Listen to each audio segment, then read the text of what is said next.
Buenos días a todos y antes de nada, en nombre de la Federación Española de Diabetes, muchísimas gracias a todas las personas que se han sumado y van a seguir en los próximos minutos este webinar, bueno, que vamos a tratar un tema realmente interesante y también porque está focalizado en una comunidad concreta. Lo hemos titulado, y como habrán visto, de lo global a lo local, en relación con las prioridades de las personas con diabetes, vivir con diabetes en el País Vasco. Y, lógicamente, como no podía ser de otra manera, para hablar de este tema, la persona adecuada, experta, es la presidenta de la Federación de Asociaciones de Diabetes de Euskadi, Irache Vilariño, que está hoy con nosotros. Bienvenida y muchísimas gracias por aceptar, nada más pedírtelo la invitación, Irache. Buenos días, Mercedes. Yo encantada de dedicar este ratito para hablar de lo que me apasiona, que es la diabetes. Magnífico. Pues nada, dar las gracias también a Abbott, que nos está apoyando para poder sacar adelante esta iniciativa, y hemos contado otras experiencias de otras comunidades. Hoy toca precisamente el tema del País Vasco, también muy interesante porque tiene algún caso de éxito, algunas acciones que pueden ser un ejemplo claro para otras comunidades autónomas, para otras asociaciones. Y comenzamos con una serie de rondas de preguntas y posteriormente daremos paso a las preguntas de la gente que nos está siguiendo, que puede ya irlas planteando a través del chat o a través del apartado de preguntas y respuestas. También es verdad que nos gustaría lanzar una encuesta antes para luego conocer un poco la opinión de la gente que nos está siguiendo, y la vamos a lanzar ahora mismo y aparecerá en pantalla. De todas maneras, bueno, pues la voy a leer. Tras la educación diabetológica, ¿cuál consideras que es la principal necesidad no cubierta de las personas con diabetes? Hemos propuesto tres alternativas que, bueno, que podían haber sido más, pero bueno, teníamos que elegir y hemos trasladado las alternativas de apoyo psicológico y emocional, acceso real a las nuevas tecnologías en diabetes y luego también escasos profesionales sanitarios. Pues sin más vamos a pasar también bueno, pues al debate, ¿verdad, Irache? Aunque es verdad que es importante comentar que, bueno, esta iniciativa se contextualiza dentro del proyecto de lo global a lo local, ¿vale? Un proyecto, un documento que hicimos y que vamos a pasar también a compartir en el apartado del chat por si la gente lo quiere consultar antes de nada. Y bueno, ya sí que comenzamos con esa primera propuesta de preguntas que habíamos analizado y por empezar a lo mejor la casa por los cimientos, ¿no? El tema del ámbito de la detección precoz, Irache. En el País Vasco, bueno, pues actualmente, bueno, y con el Día Mundial también se han puesto sobre la mesa más de 200.000 personas con diabetes, cerca de 70.000 incluso, que es quizás lo más grave, que todavía no se cuentan con ese diagnóstico, y realmente este retraso en el diagnóstico pues impide que la persona sea consciente de que tiene la patología y la pueda controlar adecuadamente. ¿Cómo se trabaja desde la Federación de Asociaciones del País Vasco para trasladar a la administración pública esta prioridad, que al final es una necesidad de calidad de vida para el paciente y familiares? Bueno, pues nosotros aquí en el País Vasco tenemos la suerte de contar con un consejo asesor en diabetes.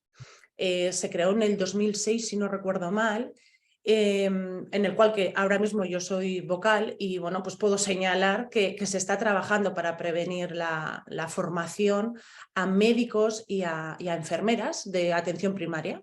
Es un tema que se ha puesto encima de la mesa.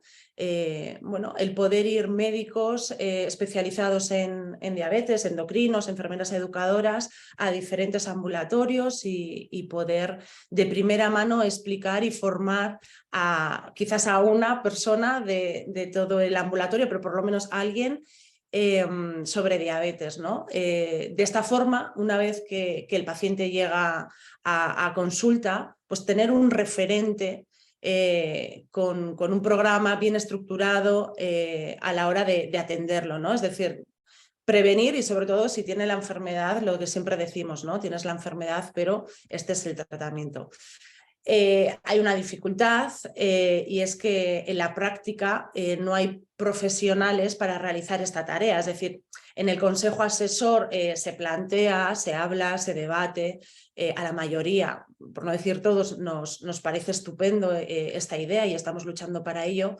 Pero aunque se ha valorado de forma positiva, estamos esperando a que se pueda poner en marcha porque Ahora habría que plantearse si esto se acepta, quién iría allí, qué pasaría en los hospitales, quién daría un poco respuesta a los pacientes que acuden a los hospitales, ¿no? O sea, queda ahí un poco esa balanza, pero bueno, se está por lo menos llegando o intentando llegar a ese consenso y bueno, creo que nos parece bien a todos. Ahora hay que ponerlo en marcha, a ver cómo y de qué forma. Has comentado el tema del consejo asesor. Aprovecho también un poco para preguntarte, a lo mejor luego surge, ¿no?, en las cuestiones, pero yo creo que ya que lo has dicho y bueno, pues seguir el hilo conductor, un poco hayas dicho realmente que tienes una presencia, que tiene la Federación de Asociaciones del País Vasco. ¿Cómo ha sido esa evolución? ¿Se cuenta realmente con la opinión? Es decir, no solamente que estés, sino que puedas dar una opinión y que luego sea introducida en las conclusiones. ¿Ahí cómo percibís esa relación a tres bandas de pacientes, pero, bueno, representantes de pacientes, profesionales sanitarios y administración pública, por tu experiencia, Irache? Pues mira, yo creo que siempre digo el creo porque me falta como la otra parte, ¿no? De la relación de todo esto, que son el resto de comunidades, pero aquí la relación es buena. ¿Buena en qué sentido? Cuentan con nosotros. Una vez cada 2-3 meses tenemos la reunión. Las reuniones sí que tienen un orden del día, pero puedo participar, puedo añadir, puedo quitar, puedo comentar. De hecho, hace muy poquito, el día 3 de noviembre, hubo unas jornadas muy importantes en el Hospital de Cruces, en el Hospital Universitario, y fue bueno, pues la jefa del servicio que está actualmente dirigiendo el Hospital de Cruces la que me llamó y me dijo que estuviese en el consejo científico. Y le dije, vamos a ver, espera, no puede ser, yo puedo dar mi opinión, pero ya como el consejo científico ya me parece un poco, no, tienes que estar allí, tienes que mirar, a lo mejor no puedes añadir nada, pero si te parece mal alguna cosa, es decir, cuentan con nosotros, cuentan con nosotros. Sí que es cierto que lo que yo percibo es que ponen mucha fuerza, son muy constantes, son muy sensibles a que las cosas funcionen, pero luego hay cosas que quedan ahí, es decir, que el consejo asesor llega hasta donde llega, ¿no? Hay que hacer un seguimiento, pero bueno, lo que dices tú es periódico, cuentan con vosotros, hay Sí, un orden del día y hay un... Sí, la verdad que yo estoy muy contenta. De hecho, el otro día conocí a la presidenta del consejo asesor, a Ana Bustinduy, y encantadora para lo que necesites. Es decir, ella hace todo lo posible para crear equipo y para plantear las cosas que realmente nos importan. Hace muy poquito estuvimos hablando, por ejemplo, del pie diabético, cómo intentar poner pues, esa figura en el equipo médico, pero es lo que te digo, que en el consejo asesor, aunque está muy bien y se llega a un consenso en muchas ocasiones, luego queda ahí, luego hay que trasladarlo Hay que seguirlo trabajando ahí. Claro. Muy bien. Dicho esto, ya, bueno, esta contextualización magnífica sobre el tema de vuestra presencia, vuestra labor, vuestro peso dentro del consejo asesor, y hemos previamente, ¿no?, iniciado el debate con el tema del diagnóstico precoz. Una vez que se produce ese diagnóstico, ¿no?, luego parece que el siguiente paso ya es el tema del control adecuadamente de la patología, pero hay un estadio quizás a lo mejor que queda en un punto gris, que es el tema del abordaje, el tratamiento, el apoyo emocional, psicológico, que en muchas ocasiones hablamos de él. Creo que ahora se está hablando cada vez más de él, pero que no quita para que volvamos a sacarlo de nuevo a la palestra, por decirlo de alguna manera. Como psicóloga experta también, creo que es importante comentarlo, ¿no?, que estás hablando desde la experiencia, porque eres psicóloga experta en diabetes. ¿Cómo valorarías también la asistencia que se proporciona por parte de la administración pública en relación al apoyo psicológico a las personas con diabetes? ¿Cómo de importante, lógicamente, consideras que es para afrontar de una manera óptima y positiva una vez que se ha producido el diagnóstico? Y luego también cómo se trabaje desde FADA este aspecto, porque yo creo que lo habéis puesto como una gran prioridad. Así es. Bueno, pues no tengo grises, ya lo sabes, así que le voy a dar un suspenso. Le voy a dar un suspenso. Ya sabemos que desde la ciencia empírica, que es la psicología, podemos transmitir claves para un bienestar vital respecto a la enfermedad, a la diabetes, ¿no? Podemos ofrecer herramientas para una gestión emocional, ya no solo de la persona que vive con diabetes, sino también para todo el sistema familiar, porque es un impacto psicológico brutal, ¿no? Yo creo que nadie quiere recibir una noticia tan impactante como es una enfermedad crónica, y partiendo de ahí, la comunicación de este hecho, esa noticia, debe ser realizado por un profesional cualificado. El profesional cualificado es el psicólogo experto en diabetes. No hay más. Para minimizar el impacto, para sostener a la persona, para ayudar a esa familia, se necesita de un profesional que entienda del tema. Y sobre todo para empezar a educar desde ahí, ¿no? Pero para educar emocionalmente en diabetes, yo creo que hay dos pilares muy importantes, que está la educación terapéutica, el endocrino y la enfermera, que te va a ayudar toda tu vida en el tratamiento, pero también esa educación emocional, ¿no? La Organización Mundial de la Salud dice que no hay salud física si no hay salud mental. ¿Qué razón tiene? O sea, es que un 10. Creo que dar herramientas a las personas para que se marchen de ese hospital, de ese ambulatorio, cuando tienen el diagnóstico, tienen que irse con esas herramientas para saber qué hacer, ¿no?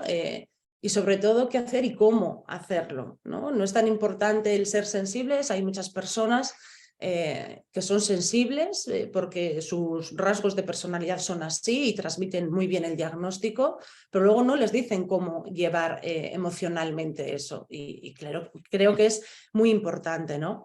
Recordar experiencias positivas de nuestra vida, Mercedes, activa el cerebro. O sea, esto no es algo que diga yo. En 2019 una universidad holandesa hizo un estudio, ¿no? Trabajó un poco el efecto, estudió un poco el efecto que tiene sobre el cerebro recordar episodios positivos. Entonces vamos a ver. En este estudio lo que dicen y muestran es que esos recuerdos positivos están muy relacionados con la autoestima y con el estado de ánimo. Si intentamos que el recuerdo de la enfermedad, ese diagnóstico, no sea negativo, sino positivo, estamos favoreciendo la autoestima de esta persona, pero no porque lo diga yo, insisto, esto es una ciencia empírica. Parece que hay que recordar constantemente de dónde viene la psicología, porque, digo parece que no es importante porque no hay psicólogos en Osakidetza. Hay muy pocos y los que hay están en centros de salud mental. Y los que están en hospitales no son expertos en diabetes. De hecho, yo no conozco en el equipo médico de Osakidetza a ningún psicólogo con o sin diabetes, o expertos o sin serlo.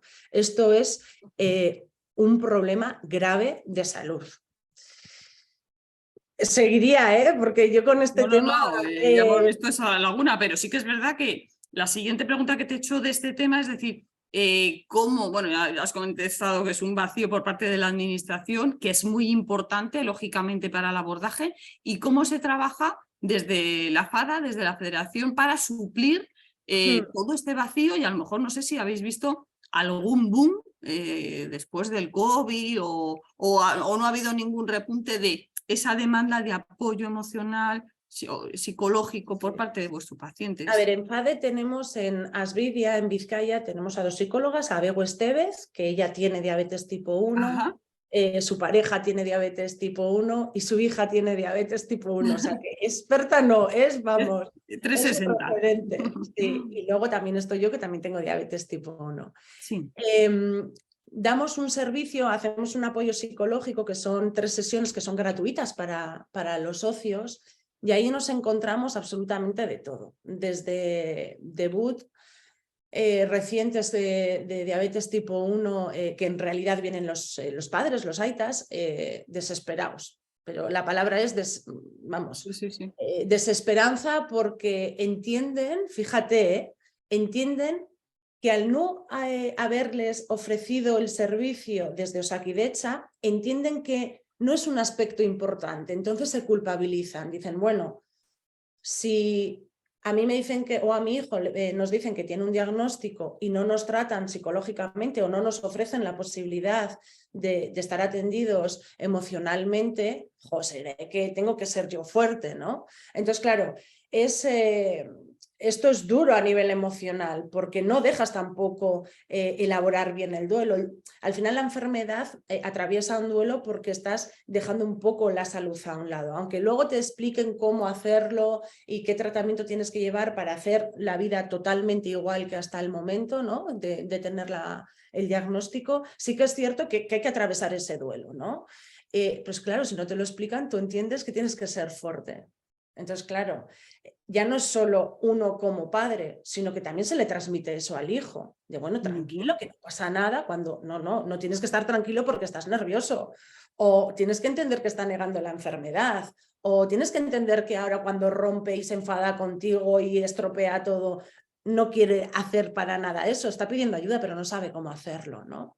A mí me da pena porque, claro, yo tengo las estrategias, tengo las herramientas, pero no puedo ofrecerlas. Entonces, desde FADE lo que hacemos es esas 3 sesiones estrujarlas mucho e intentar dar claves muy exactas. De hecho, yo en mi primera sesión lo primero que hago es dar la página web de FADE y de FEDE. O sea, es lo primero. Aquí tenéis a FADE, aquí hay 3 asociaciones en un sitio muy pequeñito, pero luego si queréis a nivel nacional tenéis a FEDE.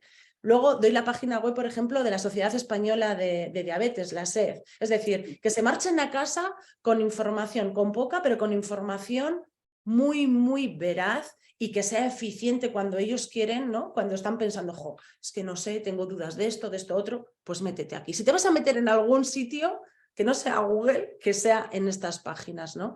Y es una forma de ese agotamiento emocional, de esa carga emocional, rebajar. Luego, evidentemente, ya sabemos que cada caso es único y se trata personalmente a la persona, pero sí que hay cosas como muy concretas que trabajamos desde la asociación.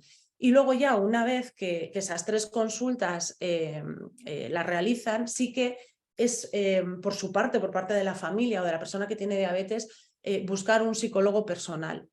Yo en mi caso tengo un 2 en 1, ¿por qué? Porque yo tengo una clínica privada y solo me dedico a esto, pero yo siempre les digo a ellos, no por conocerme a mí tienes que ahora venir conmigo, es decir, siempre les digo que tengan un pensamiento crítico, ¿no?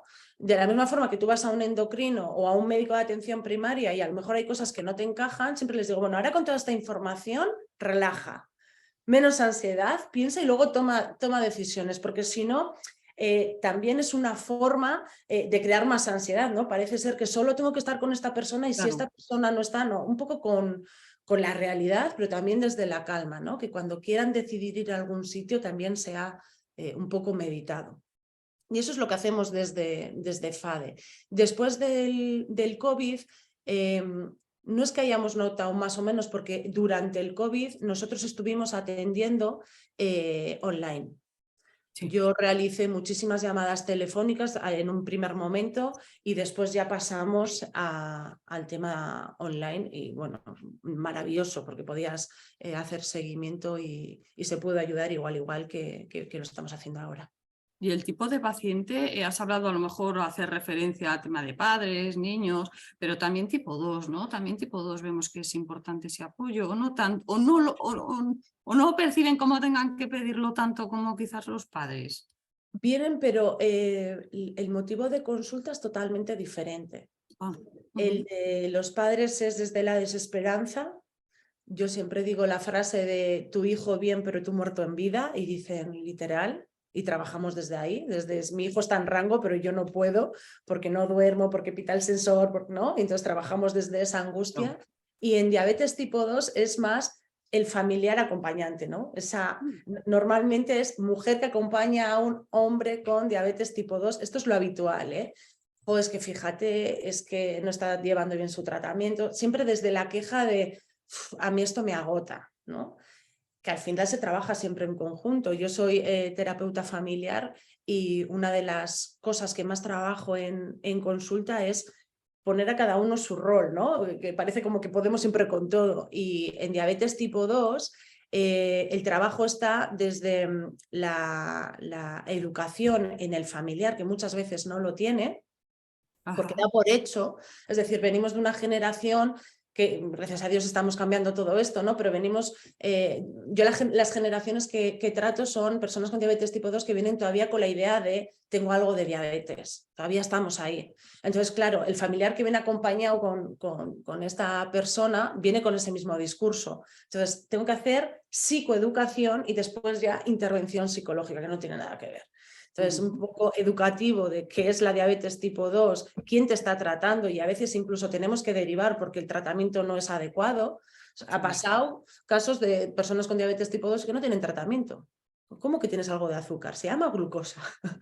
Y la diabetes tipo 2 tienes que ir y ver, ¿no? Es decir, Tienes empezar diabetes. desde algo muy, muy básico. Y luego, normalmente los motivos de consulta suele ser la desmotivación y el cansancio emocional de no saber también muy bien qué hacer, ¿no? Del recorrido de la patología, a lo mejor después de tantos años o unos Sí, años. sí, se quedan como si no supieran. Digo, pues si llevas toda la vida con esto, sabes lo que tienes que hacer. No, no sé, un poco desde el enfado, ¿no? De ya no aguanto más, no quiero más. Claro, luego esto deriva a casos muy patológicos y complejos como pues, intentos de suicidio. Hace 2 semanas o 3 semanas atendí a un señor de 70 y muchos con intento de suicidio. Y fíjate el recorrido que tiene, que lleva ya desde muy joven Sí, con sí, sí. diabetes tipo 2. Decías que ya no puedo más, estoy cansado, ahora me están empezando a salir las complicaciones graves, yo no quiero vivir así. Y digo, Dios, vamos a trabajar esto, a ver. O Un sea, reto. esto existe, esto es una realidad. Parece ser que en Osakidecha no existe, solo existen las asociaciones, es decir, parece ser Realidad algo paralela. chocante. Digo, la asociación sí existe, pero luego en Osakidecha no, ¿no? Bueno, es una necesidad no cubierta, está claro. Magnífico, pues muchísimas gracias también y poner sobre la mesa esta realidad que a veces no se habla, pero existe. Existe. Has comentado también algo muy importante, el tema de la educación diabetológica, algo de lo que siempre hablamos, algo de lo que siempre, lógicamente, en las charlas, en los webinars abordamos, porque es una necesidad, como tú muy bien has comentado, no cubierta, una de las principales. Y tras el debut y también durante el desarrollo de la patología, es importante esa formación, el poder tener las herramientas para poder, lógicamente, empoderar o formar al paciente. ¿Cómo está esa situación en el País Vasco? Es decir, ¿se cuenta con esos profesionales también capacitados, no solamente capacitados para, sino el volumen necesario para poder atender a esos más de 200.000 personas con diabetes que hemos comentado antes? Y bueno, un poco a lo mejor desde la asociación, ¿qué reivindicaciones están haciendo? Pues sí, la situación no es la más óptima, reivindicar que se mejore, porque es la clave, claro, es la clave. Bueno, pues estamos en un momento crítico. Falta personal. En los hospitales, las enfermeras, yo las llamo con cariño, las llamo rasas. O sea, yo a mis enfermeras educadoras que las amo, le digo, todavía seguimos siendo educadoras rasas, enfermeras rasas, y dicen, voy, me jubilaré así, ¿no? No vienen formadas. Entonces, bueno, la enfermera llega al hospital, hace su trabajo como buenamente puede, pero no tiene formación en diabetes. Es una enfermera, insisto, rasa. Se les contrata, en el propio servicio van aprendiendo gracias a los compañeros y a las compañeras que quitan horas de su trabajo, de atender a pacientes para formar a estos nuevos compañeros. Y fíjate cómo está la situación, que nosotros desde Asvidia colaboramos estrechamente con estas enfermeras y con estos endocrinos y vienen a la asociación. Creo que es un día a la semana, creo que son los miércoles, no recuerdo muy bien, que dan ese servicio, ¿no? Las enfermeras van a la asociación y de forma personalizada atienden. Me da igual, yo qué sé, el etiquetado, hidratos de carbono, lo que sea, lo que la persona en ese momento necesite y les ayuda, ¿no? Ahora mismo en la asociación no podemos contratar a ninguna enfermera educadora en diabetes de pediatría porque no hay formada. Si algo vamos a dar en nuestra asociación es gente que esté formada, no hay. Esta semana he atendido, ayer fue, creo que fue, sí, a una macho que su niño de 12 años que ojalá me esté viendo para que lo pueda comentar, me pedía este servicio en la asociación y le decía, jo, pero no tenemos este servicio, sí hemos tenido. Y me dice, no, no, Irache, no, que yo he llamado y me han dicho que no. Y digo, es que es verdad, claro, tenemos de adultos, no tenemos de pediatría porque es que no están formados. Es decir, ahora nosotros, cuando digo que es crítico, es una situación crítica, es porque ahora ya nosotros también no podemos ni tan siquiera ofrecer ese servicio. Claro. Que es complicado. Luego se están jubilando. Entonces, todos los que hemos tenido suerte de estar con Paloma, de estar con Yolanda, de estar con las enfermeras de aquí, con Itziar Landajo, con Merche, esa promoción ya no está. Y las que vienen no están formadas. Entonces tenemos un problema real porque tú estás frente a una enfermera que sabe menos que tú. Sí, eso es crítico, claro.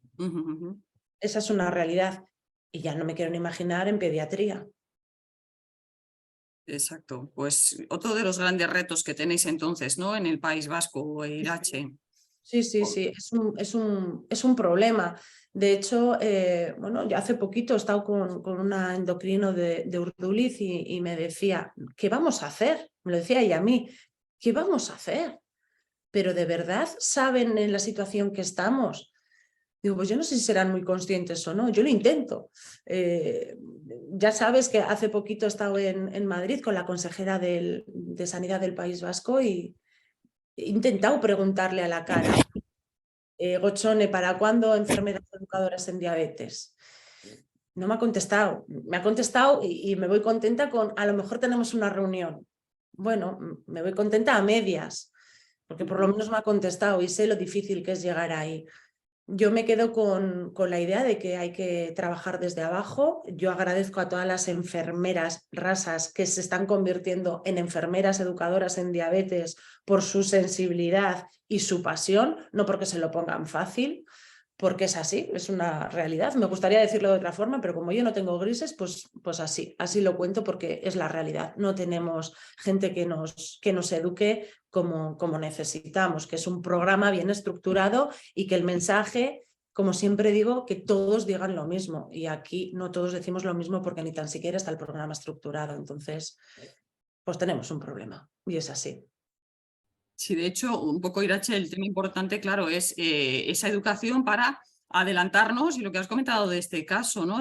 Por ejemplo, evitar esas complicaciones, unas complicaciones que se podrían realmente prevenir, unas complicaciones luego que a nivel nacional generan unos 2.000 millones de gasto sanitario. Y luego hay diferentes herramientas, aparte de la educación diabetológica, otra de las grandes acciones, caminos, vías que estamos viendo, ¿no? Que se están irrumpiendo y teniendo unos muy buenos resultados, como es el control a través de las nuevas tecnologías. Esto también, lógicamente, hay que individualizar, ¿no? Y personalizar a quién va dirigido, pero está beneficiando mucho y quizás a lo mejor la administración pública podría ver que también es una gran herramienta siempre y cuando se cuente con esa formación, esa educación.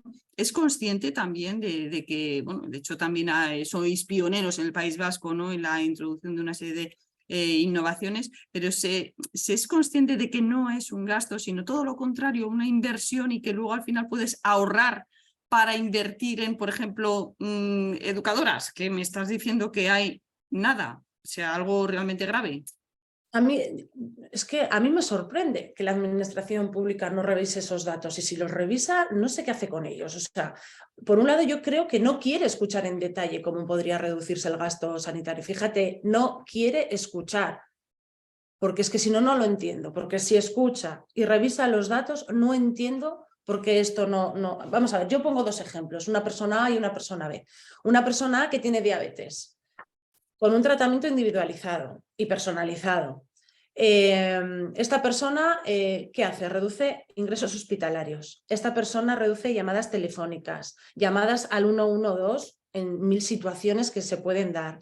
Reduce medicación psicológica por no tener un buen tratamiento, por tener un buen tratamiento de la diabetes. Reduce posibles complicaciones crónicas.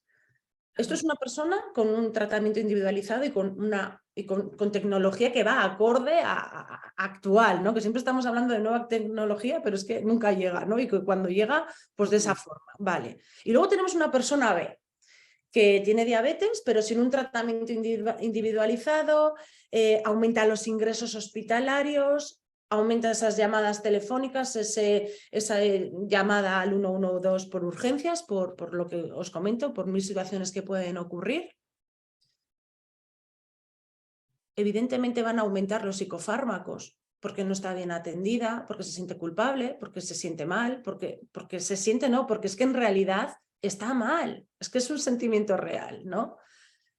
Todo esto aumenta además las complicaciones en la diabetes y es el resultado de mayor gasto. Yo es que de verdad no veo nada bueno en todo esto. Si yo, que soy una cualquiera, que no entiendo de datos, que no entiendo, o alguien que se dedica a esto, a mí me sorprende que lo tenga en mano y que pase a otro tema. Tiene que haber algo, eso está claro, tiene que haber algo. Pero, jolín, es que a nada que hagas una prueba piloto de todo el dinero que no se gastaría en diabetes por un mal uso, cuando hablo mal uso es de qué sirve tener la tecnología si luego no tenemos profesionales para explicarlo. ¿De qué sirve tener profesionales si no están contratados en los servicios donde hay que contratarlos? ¿De qué sirve charlas de vamos a iniciar y hacer esta estrategia para que las personas con enfermedad crónica tengan un mejor estilo de vida? Si luego la realidad no es esa, es que estamos diciendo una cosa y estamos viendo y sintiendo y viviendo otra totalmente diferente. Entonces, a mí puedo decir que me sorprende porque me falta como la otra parte, ¿no? Siempre digo que me gusta tener las dos partes para entenderlo. Yo no lo entiendo. De verdad que, y cuando les escucho, cierro los ojos porque digo, no has contestado. O sea, yo me quedo con esa sensación de, pues si me quedo igual, si no has contestado. Ojalá alguien me pudiera decir, mira, Irache, no se hace por esto.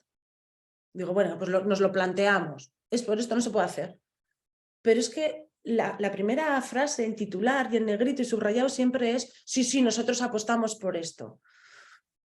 Pues la realidad Quizás, bueno, a lo mejor es que la administración no lo sé, en otras comunidades también lo trasladan, que es una visión cortoplacista de, es decir, 4 años y yo no puedo comprometerme ni me quiero comprometer a más de 4 años, ¿no? Porque sé que bueno, a lo mejor si hago una adquisición no voy a sacarle rentabilidad hasta dentro de 8 años, que a saber si voy a estar aquí. Entonces, yo no sé si a lo mejor ahí en ese sentido tienen esa visión tan entre márgenes de no me muevo de este periodo de tiempo más allá, pero claro, te lo están prometiendo, ¿no? Por lo que dices tú en esas reuniones, sí, vamos a hacerlo. Sí, las reuniones a corta distancia, las estrechas, es todo maravilloso. Y en cuanto a nuevas tecnologías, sí que es verdad que ha habido una apuesta importante en el País Vasco, podemos decir que ha destacado en relación con respecto a otras comunidades, o al final la realidad es diferente Sí, cuando pero te yo, metes. Mercedes, me conoces y siempre digo la frase y es que es verdad, tenemos el Ferrari, pero que nos falta el carnet. ¿Para qué quiero yo esta tecnología si está en un armario? ¿Para qué quiero yo esta tecnología Falta si no tengo una formación. enfermera en pediatría que le diga a esa Machu cómo tiene que llevar su tratamiento? Esta propia Machu, esta mamá, el niño diagnóstico, le dieron el diagnóstico en diciembre del 2021 y ¿sabes cuándo fue la siguiente cita? 3 meses después. ¿Para qué quiero yo la tecnología en el armario? Si todavía no sabe, porque para tener la tecnología todos sabemos que tenemos que saber de toda la educación que requiere una bomba, ¿no? Si no la sabes, sí la tengo, pero si no sabes cómo funciona. Exacto, esa formación que se reclama porque no te sirve de nada tenerlo y no es como mirar un escaparate, ¿no? Y no tener acceso a Y es ello. una escalera un poco, ¿no? Siempre estamos como, insisto, como que los titulares de arriba son muy bonitos y muy prometedores y la justificación es que, vale, yo te prometo esto, pero a ver cómo lo hago en este tiempo, pero vamos a empezar desde abajo, vamos poco a poco, poco a poco. Vamos con un R5, aunque tenga starter, vamos a llevar un coche pequeñito, que yo me apaño bien y con uno de gasolina, pero vamos a montarnos y vamos a arrancar. Y aquí no se arranca, aquí se promete algo maravilloso, pero nos cegamos porque es que luego no sabemos llevar el día a día. O sea, yo no me puedo imaginar ese familiar que está en casa diciendo, ¿y ahora cuánto le pongo? ¿Y cómo lo hago? ¿Y cómo? Vamos a empezar por ahí. Mira lo que voy a decir, igual es una burrada, pero casi prefiero. Fíjate lo que te voy a decir yo, que llevo bomba, que llevo sensor y llevo de Tomo todo. Pero nota, queda grabado, que lo sepas. pero casi prefiero no tener tanta bomba y tanta cosa, casi prefiero, Sí, sí, sí. pero tener una educadora que cada vez que necesite algo, como hace un mes y medio, yo en mi caso tengo suerte. ¿Por qué? Porque tengo profesionales alrededor que son muy sensibles a esto. Pero reconozco que esto no se puede generalizar, pero yo cogí el teléfono, Elsa, a mi endocrino, que estoy con corticoides, oh my God, esto no para de subir.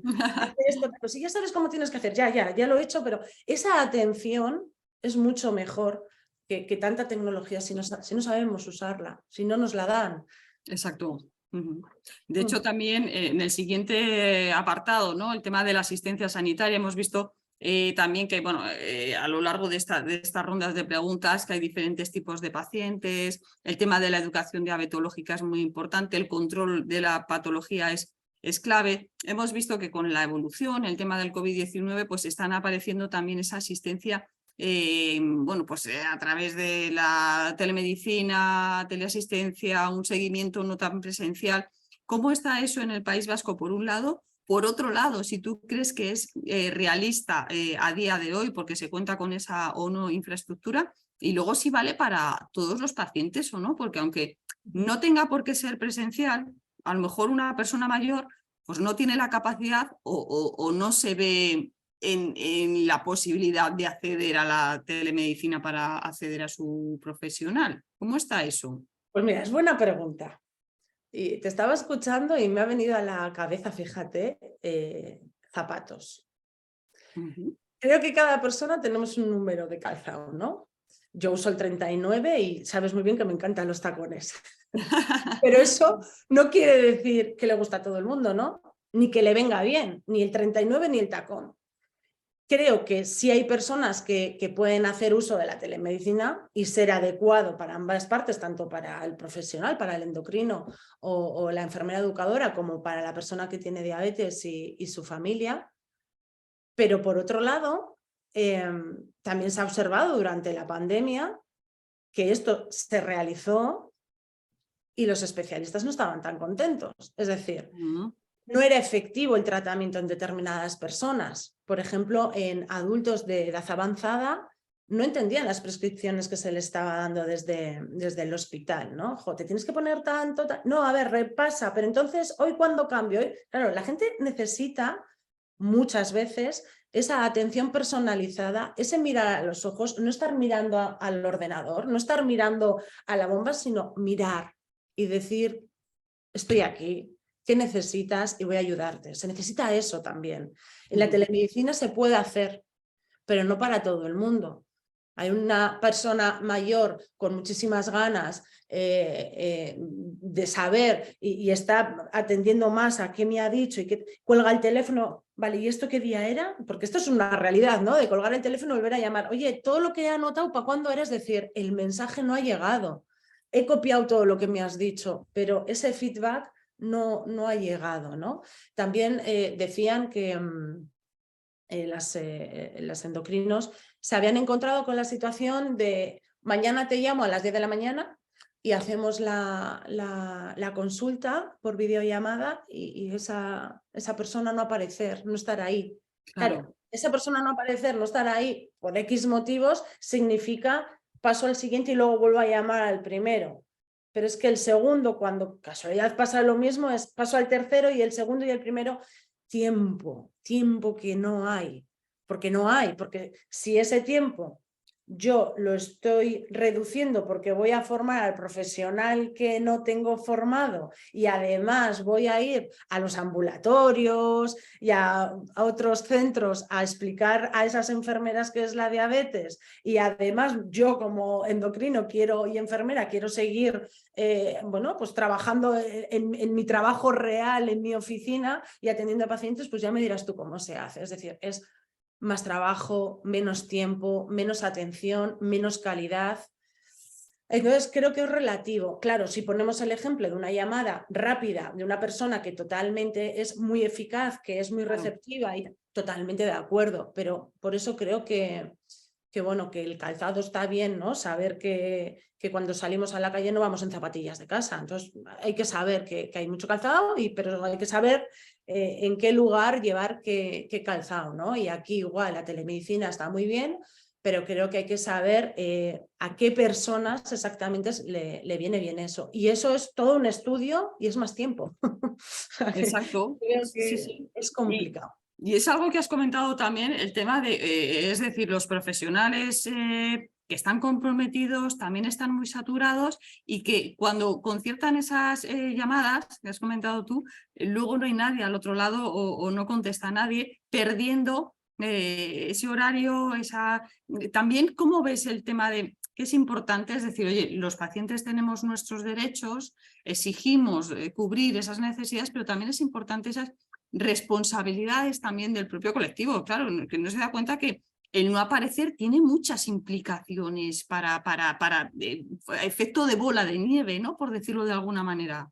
Yo, de hecho, y este es un tema que se ha hablado en el Consejo Asesor aquí en el País Vasco, que debiera de haber un acuerdo, un pacto de trabajo entre el paciente y el especialista. Primero porque todos somos conscientes de la realidad, entonces no podemos pedir lo que no se puede dar. O sea, basta ya de quejarse de quiero, cuando luego en realidad el esfuerzo que se está haciendo es sobrehumano para hacer esas llamadas, por lo que cuento que hay detrás. Y claro, siempre tendremos al personal. Yo he estado en esa época muchos años de queja, ¿no? De no, es que es mi derecho, es que me tienen que llamar, es que tal, es que yo quiero mañana cita. Ya, pero es que la realidad es otra, eso es lo ideal. Pero tenemos que coger el camino del medio. Y el camino del medio es que si no vas al hospital y tienes la suerte de que te den, y digo suerte porque no en todos los sitios sucede esto, de que te den una llamada, una videollamada, estar ahí y ser consciente de que la atención debiera de ser lo más parecida que si estuvieras en el propio hospital. Yo creo que tendría que ser así. Ya has dicho el contrato entre un médico y un paciente, es decir, tienes Sí, que cumplir, pero tanto el profesional como sí. luego también el paciente es bueno, pues yo creo que ya se ha planteado, pero que es una idea interesante, ¿no? Para que vean que todo tiene implicaciones, el no acudir a una y sin avisar, Yo lo claro. hago, todas las consultas que hago, yo lo hago todo online. Hasta hace muy poquito estuve 15 años trabajando de forma presencial en consulta, ahora lo hago todo online y yo tengo un contrato terapéutico. Es decir, si yo no vengo, te voy a avisar con tiempo, si tú no vienes, avísame con tiempo. En el momento que no hagamos eso, estamos haciendo perder a la otra persona su tiempo, que es tan valioso. O sea, me parece muy injusto, inhumano bueno, que llame a otro. No, perdona. Vamos a ser conscientes del trabajo que se está dedicando a ti y si queremos una atención individualizada, también yo creo que tenemos que ser responsables. O sea, es que son un poco también los valores, ¿no? De trabajar esos valores, ¿no? De esa responsabilidad, ¿no? Exacto, estamos hablando ahora, ya hemos terminado la ronda de preguntas, pero sí que es verdad, hablando de todo esto, ¿no? La importancia de participar luego, claro, de ser activo dentro de lo que sería la toma de decisiones del propio tratamiento, pero ser corresponsables, lógicamente. Pero para esto también, dentro del manifiesto del Día Mundial, fue uno de los grandes derechos que se reivindicaban, ¿no? El que el paciente pudiera participar, ¿no? En la toma de decisiones. Pero por lo que nos has dicho, Irache, y a lo mejor en el País Vasco, para que eso pueda ser real, el paciente tiene que estar informado, tiene que estar formado y en muchas ocasiones ni lo está. Incluso el propio profesional no tiene tiempo para formarla, entonces no puede participar realmente en cuál es el tratamiento consensuado con el profesional sanitario más adecuado para mi tipo de diabetes. Es una barrera, ¿no? Al final es la coletilla que se muerde la cola, ¿no? ¿Sabes lo que pasa? Que haciendo un poco resumen de todo, yo creo que en el Día Mundial, que hicimos también aquí, teníamos a enfermeras que estaban jubiladas y eran prototipo de enfermeras ideales, pero eso no existe. Eran prototipo de enfermeras ideales, ¿por qué? Porque dedicaban su tiempo a la diabetes. pero no el tiempo de su trabajo, era el tiempo de su trabajo y su tiempo de vida personal. Eran enfermeras que cuando a las 3 de la mañana sonaba un teléfono de un padre o una madre, contestaban y les decían, mira, ponle esto o tiene una hipo, ¿no? De esta forma puede remontar. Eso ahora no existe y también creo que es justo que no exista. Es decir, todo el mundo tiene derecho a tener su horario de trabajo y luego tener su vida laboral, personal. ¿Qué pasa? Que lo hemos dado como algo normativo, ¿no? Yo llamo a mi médico a cualquier hora de la mañana y me contesta. Y fíjate que te estoy hablando en el mejor de los casos, porque cualquier persona que me esté escuchando ahora dirá, joder, qué suerte, porque yo en el horario laboral llamo y ni tan siquiera me contestan. Y a vosotros os contestan dentro y fuera. Hace unos años sí teníamos ese prototipo de enfermeras aquí, que eran increíbles. Se jubilan y ahora no tenemos ni eso ni lo normal, que es ni tan siquiera que te cojan. Entonces, claro, por eso digo que estamos en una situación crítica, ¿no? Porque hemos vivido una época dorada, preciosa, y ahora estamos en el desierto más absoluto. Yo recuerdo al doctor Martur cuando yo debuté con 13 años que me dijo, Irache, no me lo dijo a mí, se lo dijo a mis padres, le dijo, mira, no va a haber mejor doctor que su propia hija. Y yo le miraba a mi madre como diciendo, este doctor está trastornado, ¿qué dice? Y espero que sea él mi mejor doctor más que yo, ¿no? Y ahora le entiendo, porque ellos para saber se han tenido que formar muchísimo. Nosotros sabemos mucho más que ellos en la vida, en cómo hacer, en la práctica, pero les necesitamos. O sea, yo cada vez que voy a congresos y les escucho digo, madre mía, todo lo que hay aquí detrás de la diabetes, no sabía yo que había tanto, ¿no? O sea, les necesitamos. Y bueno, y eso creo que tendríamos que saberlo todos, ¿no? Que la diabetes no es tan fácil, que es una enfermedad crónica muy complicada, que se necesita apoyo psicológico, que se necesita un equipo multidisciplinar y que se necesitan las asociaciones para que todas esas necesidades no cubiertas por parte de Osakidetza en este caso, pues bueno, se le puedan ir dando salida poquito a poco. Que estáis en ello trabajando, Irache. Vamos a comenzar ya las preguntas. Nos ha llegado alguna también vía email, sobre todo de lo que has comentado, el tema de nuevas tecnologías. Y esta persona quiere conocer tu opinión sobre si consideras que las nuevas tecnologías contribuyen a mejorar la adherencia al tratamiento, que en diabetes, por lo que nos traslada, debe de ser bastante bajo. ¿Tú crees que contribuyen a que haya un mejor control, una mejor adhesión al tratamiento? Mira, no es que lo crea yo, es que los estudios así lo demuestran, ¿no? Cómo va bajando la hemoglobina, cómo se está en rango y por lo tanto se reducen esas complicaciones a futuro.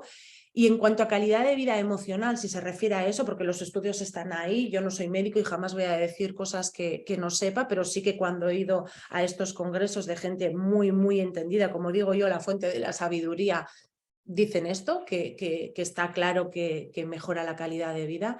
A nivel emocional, bueno, es difícil explicar esto. ¿Mejora la calidad de vida una bomba de insulina que hay que calibrar cada 2 horas y que está pitando? Bueno, ¿mejora la calidad de vida un padre que está en casa viendo cómo eso está pitando y tiene que ir rápido y no dormir? Bueno, creo que todo es temporal. Creo que sí que mejora la calidad de vida, pero que al principio, pues como todo, cuesta. Y que habrá momentos en los que podamos estar muy motivados con esa nueva tecnología, con esos dispositivos, y habrá otros que no. Pero lo que está claro es que la tecnología en diabetes ha venido para quedarse y menos mal. O sea, si tú me preguntas, ¿volverías otra vez a tus inicios con la jeringuilla? No, no volvería. Por lo tanto, sí que creo, y por lo que veo en consulta, aunque es uno de los temas que trabajamos, que los padres, sobre todo, siempre hablo de padres porque son los que realmente más me demandan, ¿no? Vean que hay ese agotamiento, ¿no? Yo creo que también es de no tener información. Cuando uno tiene información, tiene poder. Entonces parece como que no duele tanto, que no molesta tanto y bueno, lo interiorizamos de otra forma. Por eso digo que creo que es temporal. Así que yo a esta persona le diría más o menos que creo que sí que mejora la calidad de vida. Mira, hay otra pregunta que justamente yo creo que lo has vuelto o contestado ahora, ¿no? Que la información es poder. Has comentado antes que lo primero que hago cuando llega un paciente en la charla y dar fuentes de información fiable, la página web de FADA, de FEDE, de la SED. Y esta persona lo que nos pregunta es, ¿consideras que es muy importante las fuentes por el tema de que hay muchos bulos o muchos fake news en diabetes, o simplemente por un tema de rigurosidad o quizás a lo mejor una mezcla, ¿no? Mira, me encanta esta pregunta. Estoy cansada de recibir a gente que me dice, no, es que he visto esto en Instagram, no, es que he visto esto en YouTube, no, es que he visto esto, sobre todo en grupos de Facebook. Y le digo, vale, ¿de qué forma te ayuda a ti ver cómo una persona se está quejando porque le acaban de decir que su hijo tiene diabetes, pero no te está diciendo cómo manejar eso? No te ayuda en nada. No te ayuda nada porque estás viniendo aquí desconsolada. Es que ha hecho esto y el remedio de la canela, de no sé qué. Le digo, mira, el único remedio que tiene la diabetes tipo 1 se llama insulina. Es decir, creo que es así. La gente, cuando está emocionalmente tan mal, se cree todo. Entonces, ¿cómo no te lo vas a creer? Mira lo que te voy a decir, Mercedes, a mí mis padres me llevaron a Lourdes, todavía me acuerdo, ahora lo cuento de risa, pero yo recuerdo estar en Lourdes rezando a ver si se me iba la enfermedad.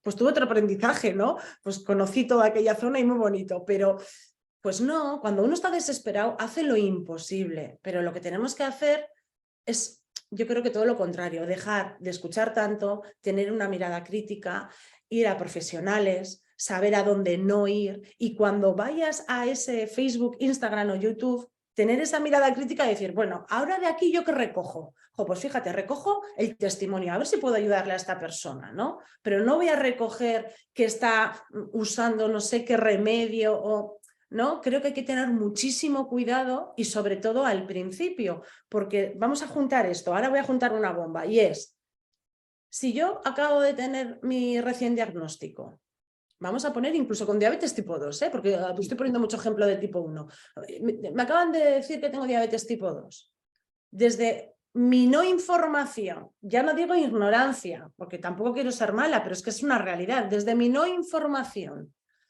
empiezo a investigar por internet y veo lo que veo, a lo mejor hago cosas casi seguro que no tengo que hacer. ¿Por qué no hacemos desde la no información empezar a informarnos bien desde el sistema educativo, desde el sistema sanitario, desde las emociones, desde donde nos tenemos que educar para llevar este tratamiento bien y luego ya pedir información que sea sostenible y rentable en el tiempo? Porque yo creo que no es sostenible meterse en un grupo que tienes que estar pensando si es verdad o no. Es decir, yo a día de hoy a grupos que tengo, grupos terapéuticos de la Sociedad Española de Diabetes, les mando muchas veces un link. Me han compartido esto, padres y madres. Es cierto, acaban de salir, que han descubierto tal cosa y ellos mismos te dicen, espera, que tengo que mandarle a tal persona para que me diga. No es fácil, ¿no? Pues parece ser que en Facebook ya saben perfectamente que eso es verdad o no es verdad. Creo que jugamos con las emociones y las vidas de las personas sentenciando tan rápido en cosas tan importantes como es la diabetes, ¿no? O sea, creo que hay que saber a dónde ir y Google está muy bien, pero es muy peligroso si no sabes utilizarlo. Y justamente, Irache, nos quedamos con ese mensaje, pero justamente la siguiente viene, parece que este tema ha gustado, ¿no? El tema de qué papel juegan las redes sociales dentro de lo que sería en diabetes. Es decir, hemos visto la parte no negativa, pero sí peligrosa, pero puede, o consideras que puede jugar un papel importante a lo mejor en el tema, no de prescribir, desde luego que no, pero a lo mejor de intercambio, de Sí, desahogo, totalmente. ¿cómo ves que ese papel, ahora la parte positiva de redes Y mira, sociales? la parte positiva hay muchas. A ver, yo siempre voy a la prevención, ¿no? Prefiero que la gente se quede con el mensaje de voy a tener cuidado y cuando tenga esa mirada crítica luego ya saber dónde puedo quedarme, ¿no?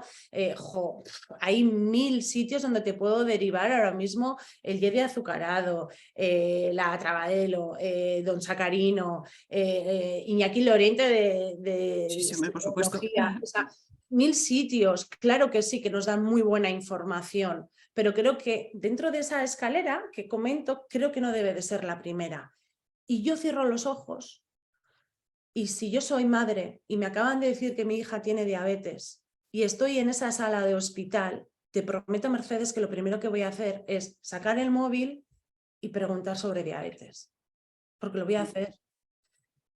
Y creo que es un peligro meterse y sin saber hacer caso. Entonces, está muy bien, yo soy la primera que tengo redes sociales, pero no es lo primero que doy. Lo primero que doy, lo que he dicho al principio, vuestra página web, la página de la SED, es decir, páginas que ellos vean de verdad que se pueden fiar, no de mí porque me acaban de conocer, si no saben ni quién soy. Y luego ya, evidentemente, ya se va derivando, pero ya más con un criterio, porque si no, hacen a rajatabla lo que se les dice y no, vamos, para nada. Cada uno tiene que ser súper autónomo y responsable de lo que hace, ¿no? Que luego ahí también vienen esos conflictos de he ido al endocrino y me ha dicho esto y me enfado con el endocrino porque, bueno, pues vamos a abrir un poquito el foco, ¿no? No todo lo que nos dicen a lo mejor tenemos que hacerlo. Igual también podemos hablar con, ¿no? Ser pacientes activos, Alternativas. lo que hablamos, ¿no? Y una última pregunta, ya entramos en los últimos 5 minutos. ¿Consideras que debería recetarse el asociacionismo? Entiendo que a lo mejor desde administración, profesionales sanitarios, danos tu opinión. Pues nosotros lo hacemos, así que mira si me parece interesante. Nosotros nos acercamos directamente a los hospitales, llevamos allí carteles del Día Mundial, les damos las tarjetas de la asociación y las enfermeras lo primero que hacen según reciben el diagnóstico, lo primero que hacen es decirle a esa familia que vayan a la asociación. Por lo menos en Asvilla es un trabajo que se hace desde hace muchos, muchos años.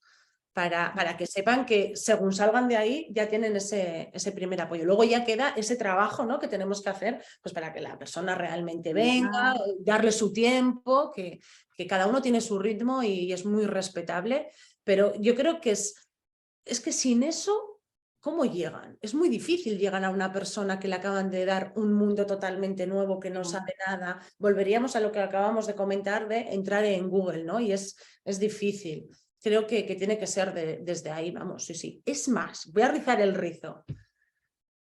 Creo que los jefes de servicio de endocrinología debieran de tener en su protocolo anual que las enfermeras y los endocrinos pasen por las asociaciones a los campamentos o a las actividades o a las jornadas. Cada asociación nos enfocamos igual un poco más en una cosa dependiendo de la población que tengamos, porque ahí es donde se aprende. Bajando con pico y pala, ¿no? Por decirlo de alguna manera. Muy bien, Irache. Antes de esa recomendación final que nos gustaría también que compartieras con nosotros, hemos propuesto al inicio de del webinar una encuesta. Entonces sí que me gustaría también que pues, se conectara ahora con nosotros María Aceituno, que está aquí como responsable de comunicación, y nos diga un poco también pues esa votación mayoritaria por cuál se han decantado. María, cuando quieras. ¿Estás mutada? Ahora, tras la educación diabetológica, los asistentes han votado que la principal necesidad no cubierta son los escasos profesionales sanitarios. Y luego eso ha sido con el 50% de los votos y después le siguen empatados el apoyo psicológico y emocional y el acceso real a las nuevas tecnologías. Fenomenal, María, muchísimas gracias. ¿Te sorprenden los resultados, Irache? No me sorprende. Además que yo creo que lo primero que has dicho tú en la ponencia, no hay profesionales. Yo tengo una opinión un poco más tajante, pero no me sorprende porque, a ver, opino casi lo mismo. Yo lo único que cambiaría es, evidentemente como psicóloga, ¿qué voy a decir? ¿No? Que lo primero el apoyo psicológico, pero voy a razonarlo, ¿vale? No es porque quiera vender mi libro, ni mucho menos, sino porque creo que, y así lo demuestran los estudios, que si se da una buena información desde el principio, si el acogimiento, si el sostener a esa persona desde el principio es adecuado, de una forma sensible, cercana, todo lo demás fluye de otra forma. Entonces, de nada sirve las otras dos cosas si empezamos mal. Insisto en este ejemplo visual de la escalera, que si empezamos bien desde el principio, todo es como más llevadero. Más que nada por eso, pero evidentemente necesitamos profesionales. Magnífico, Irache. Has dado un mensaje, varios mensajes clave, este también, pero sí que es verdad, nos queda un último minuto que sí que me gustaría, de todo lo que has dicho, ya sé que es imposible resumirlo todo, pero si tuvieras que elegir, oye, me gustaría que la gente que me está escuchando se quedara con esto. ¿Cuál sería ese mensaje final de, por favor, tener presente esta prioridad? Pues hace unos días me escribió Javier Urra, que creo que le conocéis todos, que es un psicólogo muy conocido, y decía, me escribió un mensaje muy bonito y me decía que la psicología se esfuerza por entender lo que es único y particular. Y según escuché eso, yo solo pensaba en la diabetes, ¿no? Digo, ojo, no puedo estar más de acuerdo con él, pero sobre todo cuando nos referimos a diabetes, ¿no? Que tenemos que ser, mirar con esas gafas de forma único y particular, y seguramente que todo cambiaría. Si nos olvidamos de ese constructo como tal, de esto es la diabetes y esto es lo que tienes que hacer, si lo desmontamos y vamos a lo particular, estoy convencida de que las cosas cambiarían muchísimo.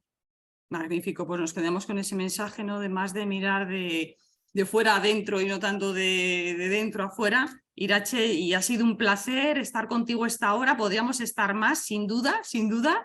Te agradezco tu tiempo, también a todas las personas que nos han seguido, a Abbott desde luego por apoyarnos, y bueno, pues seguramente te emplazaremos en un siguiente webinar sin duda, Irache, muchísimas gracias. Un saludo a todos, buenos días. A vosotros.